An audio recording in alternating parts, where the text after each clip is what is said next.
My name is Niels van Tevelen. I'm the engineering manager in Typhonics, and I want to tell you a bit more about droplet breakup in valves and pumps.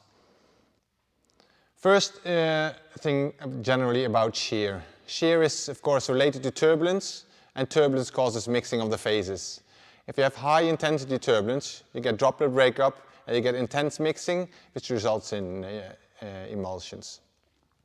On the other side, you have low intensity turbulence, which you can find in pipe flow, for example, which is beneficial for the droplet size because you generate some coalescence. It's of course a paradox that our main sources of high intensity turbulence are found upstream of our separation equipment and in our produced water treatment system, in valves and in pumps. This graph here shows the average outlet droplet size of a valve as a function of the differential pressure over the valve. So what we can clearly see here is that a relatively low differential pressure over the valve already has quite a dramatic effect on the droplet size downstream of the valve. As you can see from this one here, 6-7 bar differential pressure already reduces the droplet size from 50 microns to roughly 10 microns, which of course has quite a dramatic impact on your downstream separation efficiency. I have one slide that will go through a bit of theory behind droplet breakup. The first equation here is Stokes Law, which of course governs the separation efficiency of your bulk separators and all our flotation type of separation equipment. So the settling velocity of a droplet, which can be an oil droplet in water or a water droplet in oil, is a function of a number of parameters, and the main parameter of influence is the droplet size. If we double the droplet size, we in theory get 4 times faster separation efficiency. So it's important to see what the droplet size is that can be sustained by the turbulent flow regime in our equipment. This is, for example, described by Hinze, which shows that the maximum droplet size is a function of a number of parameters that describe our fluid conditions, and then there is the epsilon, which is the energy dissipation rate per unit mass. If we manage to reduce the energy dissipation rate per unit mass, we manage to increase the maximum droplet size that can sustain the turbulent flow regime in the equipment and thereby improve our separation efficiency. For a valve then, this energy dissipation rate per unit mass is a function of the differential pressure over the valve, the flow rate, the density of the continuous phase, and most importantly, the volume that's involved in the dissipation of the energy. If we manage to increase the volume that's involved in the energy dissipation, we manage to increase the droplet size that can sustain the turbulent flow regime in the equipment, and thereby we can improve the separation on downstream equipment. This is an example of testing that we have done in our own lab. This is the inlet droplet size in red and the outlet droplet size in blue over a valve. This valve has a fixed differential pressure and a fixed flow rate. And because, as you can see in the equation there, all the terms there are constant because the volume that's involved in the energy dissipation is a function of the type of the valve that you use. That's why all these are constant, and you get a constant outlet droplet size. This might be a surprise for some of you, but the outlet droplet size of a valve is not the function of the inlet droplet size, as you can clearly see from the graph here. Even at 110 microns on the outlet, as you can see from the first, totally on the left-hand side of this graph, you still get the same outlet droplet size as you can get when we only have 20 microns on the inlet to the valve. Another way to look at this is looking at the whole droplet size distribution, which is given in this graph here, and then looking at the droplet size distribution in the outlet of the valve. You can see that they all overlap on the outlet of the valve. So regardless of the inlet droplet size to the valve, the outlet droplet size is a given, of course, as a function of the differential pressure mainly, and the type of valve you use, because that determines the volume that's involved in the energy dissipation. So as long as your inlet droplet size is larger than the droplet size that can be sustained by the turbulent flow regime inside your equipment, the outlet droplet size is not a function of the inlet droplet size. If the inlet droplet size already is smaller than what can be sustained in the turbulent flow regime inside the valve, which is shown by the purple curve in the graph here, you can see that if you look at the outlet droplet size, it's still there, nothing really happens. So if you have droplets that are already smaller than what can be sustained by the turbulent flow regime inside your valve or your pump, then nothing much happens to the droplet size. But as long as the droplet size on the inlet is larger than what can be sustained by the valve or the pumps, they will end up with a certain flow, with a certain droplet size distribution. As we already discussed here, differential pressure, of course, is an important factor when looking at shear and looking at droplet breakup. So the graph here shows the effect the differential pressure has for a standard valve trim on the droplet size. So what we can clearly see here is that the droplet size is increased when we reduce the differential pressure. And what we can also see here is that the droplet size ends up on a plateau and on a maximum droplet size that can be sustained by the valve for a certain differential pressure, and that's independent of the inlet droplet size. The same is true for centrifugal pumps, as you can see in this graph here. Differential pressure over the pump has an effect on the outlet droplet size of the pump, and we also see here, the same as for the valve, that we end up on a plateau, that we end up with a maximum droplet size that can be sustained for a certain differential pressure over the pump. And this, of course, that's also a function of the pump type, the same as for the valve. So, as mentioned, the type of valve that we choose has a direct impact on the separation efficiency of downstream equipment. And that's because the type of valve has a certain volume that's involved in the energy dissipation and thereby gives you a maximum droplet size that can be sustained for certain process conditions. So for a standard drill hole cage, it can be a globe valve or a plug cage valve, all the energy is dissipated in the area directly behind the cage. So this is a certain volume that's involved in the energy dissipation, which for certain process conditions will give you a droplet size distribution. If we then look at another valve type, for example, a labyrinth style, then we see that all the energy is dissipated inside the labyrinth itself, which is a relatively small volume that's involved in the energy dissipation. And that's why, contrary to what has been said in the past at least, gives you actually smaller droplets than what you can get from a standard conventional valve. And this is not just a result that we have found in our testing. This is also a result that has been confirmed by other companies that has done similar measurements, both in the lab and in the field. So our approach to reducing shear is to have a large volume involved in the energy dissipation rate. How do we do that? So we have developed the Typhoon Valve system in close cooperation with Mock-Weld Valves. And how we have a large volume involved in the energy dissipation is by using a vortex flow. It's quite similar to a hydrocyclone. And in order to obtain the vortex flow, we have a cage that has tangential holes compared to radial holes for a conventional valve. So this cage is there to generate the vortex flow. Then we have a venturi downstream to speed up this vortex, to increase the energy dissipation rate over a larger volume. And then downstream of that, we have a flow conditioner because we don't want to have rotating flow on our downstream equipment, either because of erosion potential or because you can get uneven loading of downstream separators. These are the three components that are different from a conventional Mock-Weld valve. And as you can see here, for an inline version, we need an additional pipe spool to house the flow conditioner, whereas for an angled choke valve application, we managed to fit everything into the same phase center line dimensions as a conventional Mock-Weld choke. This technology won the Innovation Award on the ONS for 2 years ago. Okay, if we then go back to this comparison of trims and we look at the Typhoon valve system there, we see that the area behind the cage is involved in the energy dissipation, but in addition we have the area in the venturi and also to a certain degree the area in the flow conditioner. And this gives us a larger droplet size on the outlet of the valve. So what we typically see here is that we double the outlet droplet size compared to conventional valve. And this reduction in shear is obtained mechanically. It means that independent of your differential pressure or your fluids, the difference will always be there, unless, of course, the inlet droplet size to the valve is already smaller than what can be sustained in the valve.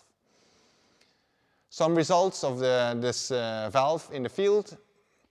So we have done a prototype test at Equinor's multi-phase flow lab, and there we have tested it as a choke valve, and we found a 60 to 90% improvement of the water quality from the downstream separator.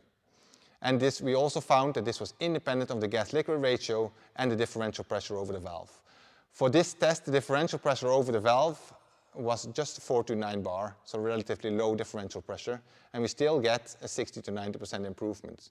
So as I mentioned before, differential pressure is not necessarily something that, a high differential pressure is not necessarily something that is required in order to have an effect of low shear equipment. Another example here is our offshore pilot test done at Oseberg Sea, where we had relatively challenging operating conditions. We had a high differential pressure, 70 to 90 bar. We had a high gas-liquid ratio, well above 90%. We had 50% water cut, which is a phase inversion point, and we had a relatively long retention time in a downstream test separator.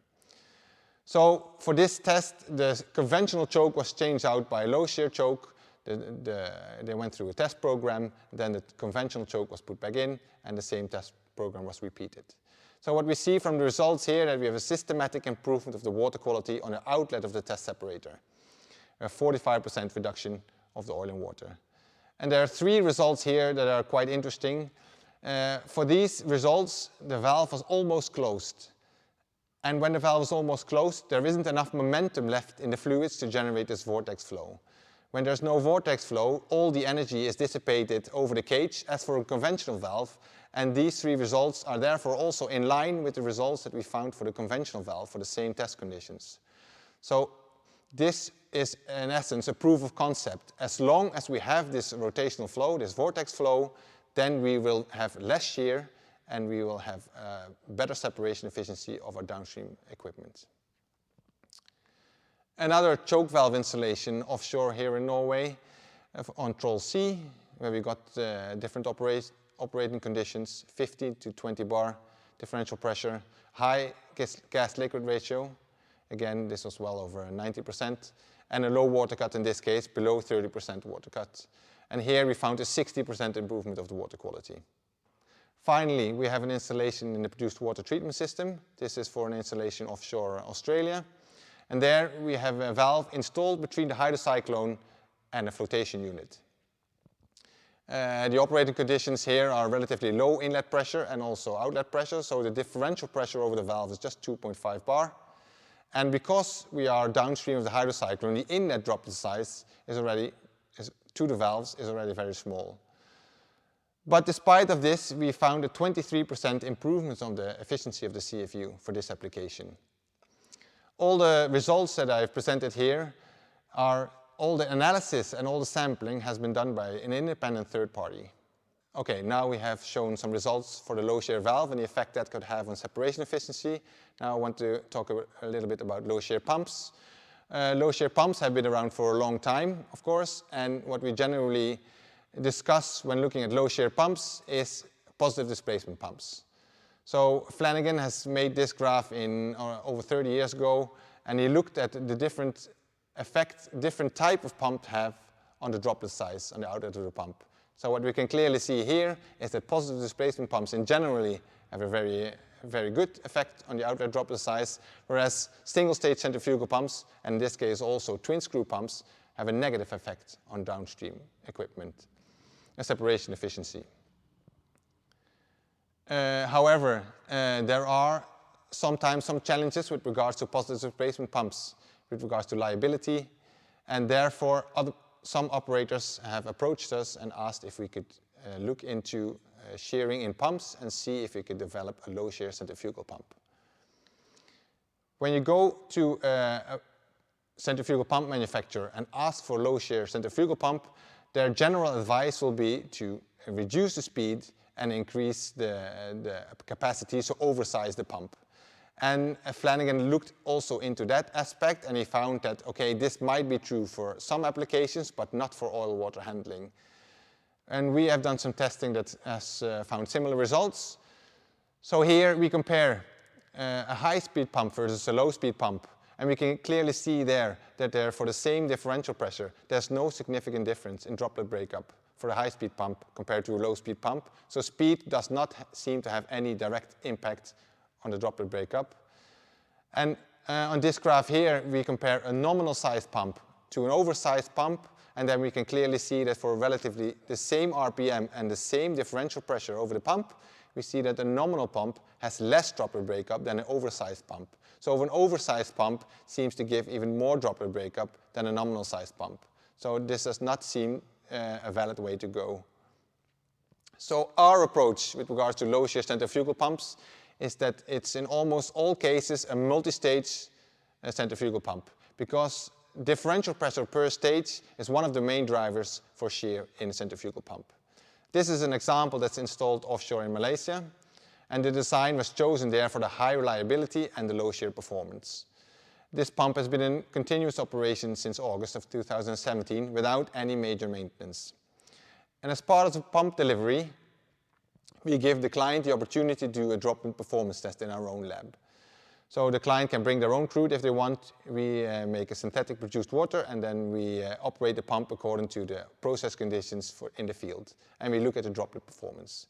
So this is a graph that shows an example of that. So on the horizontal axis, we have the inlet droplet size, and on the vertical axis, we have the outlet droplet size.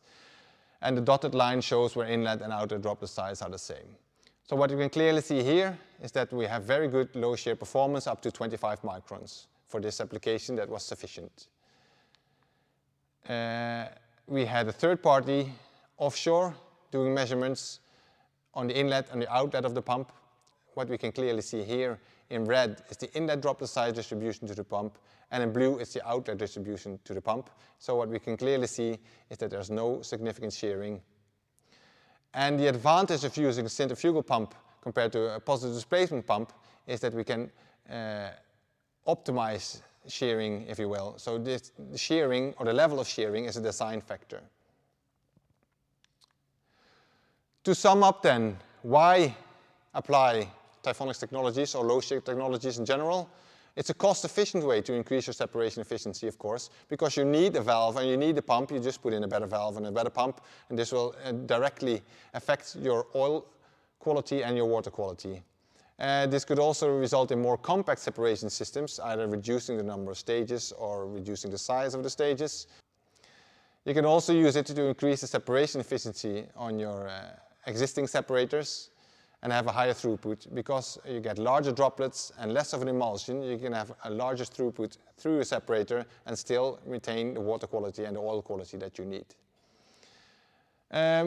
Generally, chemicals and heat and energy is used to break emulsions, but because we generate less of an emulsion with low shear equipment, there is a reduced requirement for chemicals and heating.